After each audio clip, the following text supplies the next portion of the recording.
所以，你一直瞒着我，就是因为做了这个事情啊？这把什么时候走啊？不走了，这次算我欠你的。别，咱俩别什么欠不欠的。你骗我一回，我瞒你一次，咱算扯平了。等哥练好摩托，帮你把你老师死因找出来。你练摩托车也是为了这事儿啊？这张照片是周小白在骑摩托找你老师路上拍的。我就知道完成这个任务，横竖得过骑摩托这一关，所以索性干脆就提前找何医生练了几天。陈老师，谢谢你。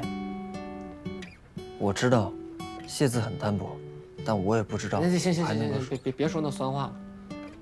我现在听不了长句子。